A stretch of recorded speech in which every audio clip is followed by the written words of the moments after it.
কিন্তু হওয়ার আগে দলীয় সদস্য প্রার্থী থাকে, কিন্তু নির্বাচিত হয়ে গেলে সকল এলাকার সদস্য জনগণের সদস্য হিসাবে নির্বাচিত হয়।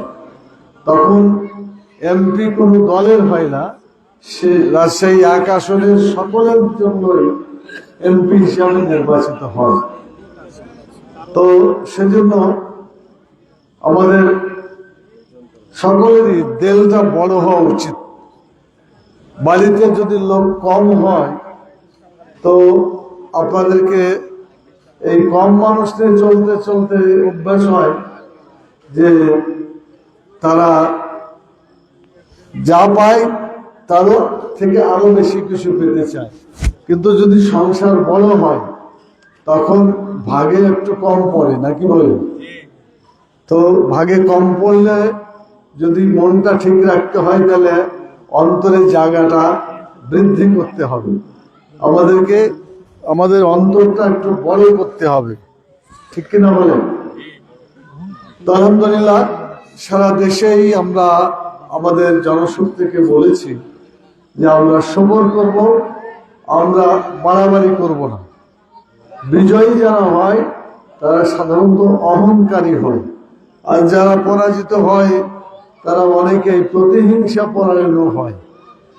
তো সেই দিক থেকে আমাদের পরামর্শ হলো যে আমরা বিজয়ী হয়েছি, আমরা অহংকারী হব না।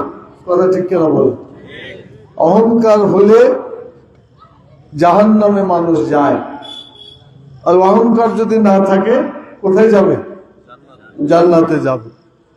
তো একটা মানুষ যদি মাথায় একটা বোঝা তার উপরে চাপানো হয়, সে কি মাথা উঁচু হবে না নিচু হবে? তো বিজয়ী হলে জনগণের বোঝা মাথার উপরে আসে, সেই জন্য মাথা উঁচু হবে না, মাথা নিচু থাকতে হবে। এই জন্য শাসক নয়, সেবক হতে হবে। ইসলামের নির্দেশ হচ্ছে যে যারা নেতা তারা শাসক নয়, তারা সেবক। সাইয়্যিদুল কওমে খাদেমুহুম, এই কথার মধ্যে জানেন নেতা হবে কি? সেবক, সেবা করবে। 3 নম্বর কথা হচ্ছে যে দেশে শান্তি শৃঙ্খলা বজায় রাখার জন্য সরকারি দলও দরকার, বিরোধী দলও দরকার, দুজনকে মিলেমিশে কাজ করতে হবে। একটা গরুর গাড়ির কয়টা চাকা থাকে? 2টা। একটা চাকা যদি চলে আর একটা চাকা যদি না চলে তাহলে অবস্থা কি হবে? এই গরুর গাড়ি আগাবে? কি করবে? খালি ঘুরবে।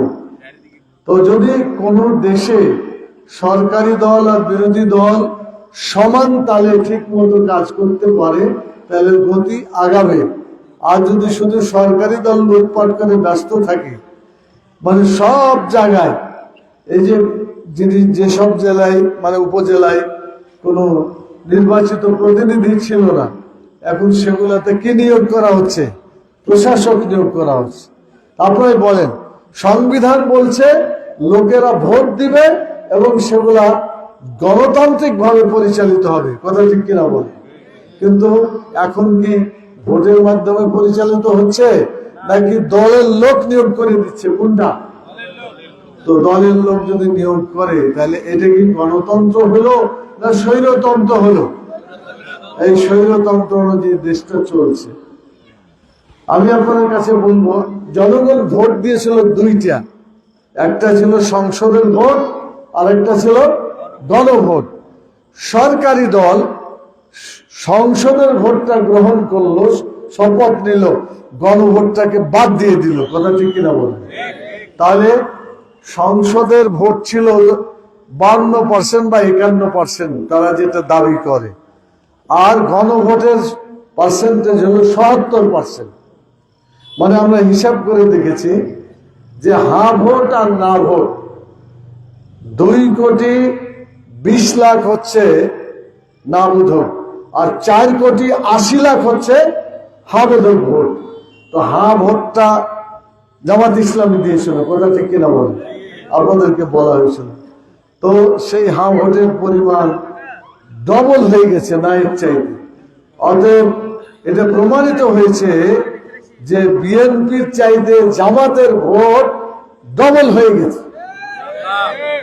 এটা হিসাব করলে পাওয়া যায়। উচিত ছিল সরকারের, সংসদের ভোটও শপথ নিয়েছিল, গণভোটও তাদেরকে শপথ নেওয়া উচিত ছিল, ঠিক কিনা বলেন? 4,80,00,000 লোককে অবহেলা করে, গণভোটকে স্বীকার না করে দেশ চললে দেশ ভালোভাবে চলতে পারবে না। কারণ জনগণের ভোটকে যারা মানে না, তারা দেশ ভালো করে চালাইতে পারবে। আমি অনুরোধ করবো, যা দীর্ঘদিন আমরা একসাথে আন্দোলন করেছি, আসেন ঝগড়া না করে জনগণের ভোটটা মেনে নেন, গণভোটের প্রতি শ্রদ্ধা করে তাদের এই ভোটের শপথ আপনারা গ্রহণ করেন, দেশটাকে ভালোভাবে চালান। এটাই তো আজকের দাবি হওয়া উচিত, কথা ঠিক কিনা?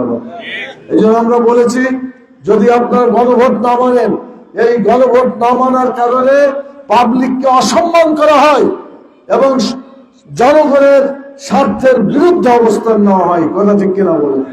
সেই জন্য আমরা দাবি করেছি যে আপনাদের এটা মানতেই হবে, করতেই হবে। আমরা সংসদের ভিতরে কথা বলবো, সংসদের বাইরে রাজপথে কথা বলবো, আদালতে পর্যন্ত আমরা সংগ্রাম করবো, কথা ঠিক কিনা বলে। আমরা জনগণের সাথে আছি এবং থাকবো ইনশাআল্লাহ। তারা জনগণের সাথে যদি থাকতে চায়, গণভোট মেনে নিতে হবে, নইলে জনগণ থেকে তারা বিচ্যুত হয়ে যাবে, গণবিচ্ছিন্ন হয়ে যাবে। সম্মানিত ভাইরা, আমি লম্বা কথা চাই না, নামাজটা ঠিক মতোই পড়া উচিত। আমি একেবারে শেষের দিকে চলে যাচ্ছি। আমরা বাংলাদেশে কোরআন হাদিসের আইন চালু করতে চেয়েছিলাম, ঠিক কিনা বলে? কিন্তু 151 হলে কাম হয়ে যেত, নাকি বলে? 151 কি হয়েছে? হয় নাই।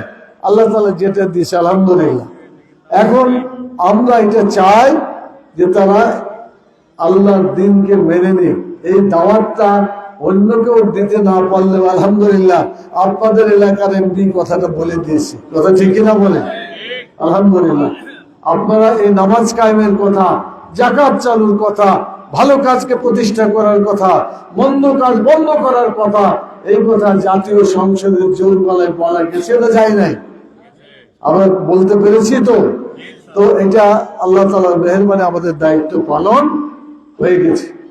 আপনারা যে আশায় ভোট দিয়েছিলেন, সেই ভোটের হক একটু আদায় হয়েছে না হয় নাই? এই আওয়াজেই হয়ে যাবে। তো এটা খালি আপনারা দেখেছেন তা না, গোটা বাংলাদেশ দেখেছে। শুধু বাংলাদেশ না, সারা দুনিয়ার মানুষ দেখলো যে এই দেশে নামাজি আইন, জাকাতের আইন, ভালো কাজ চালু করা, মন্দ কাজ বন্ধ করার যে কথা আল্লাহ বলেছেন, সেই আইনটা দেশে চালু করার জন্য চেষ্টা হচ্ছে। ও নামাজ এখানে মসজিদ আছে, তো আমরা শেষ করে দিই। আবার নামাজ পড়ে আসতে আপনাদের অসুবিধা হবে। কি রাজি আছেন নাকি আবারও শুনবেন? শেষ। তো আপনাদেরকে অনেক ধন্যবাদ। আবার যদি সময় কখন হয় ইনশাআল্লাহ কথা বলবো। কথার চাইতে কাজ বেশি করতে হবে ইনশাআল্লাহ।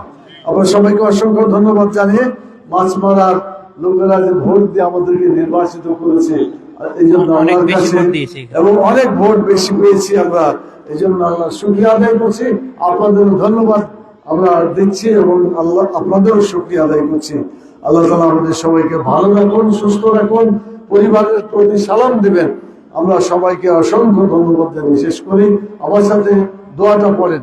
সুবহানাকা আল্লাহুম্মা ওয়া বিহামদিকা আশহাদু আল্লা ইলাহা ইল্লা আনতা আস্তাগফিরুকা ওয়া আতুবু ইলাইকা। আসসালামু আলাইকুম ওয়া রাহমাতুল্লাহি ওয়া বারাকাতুহু।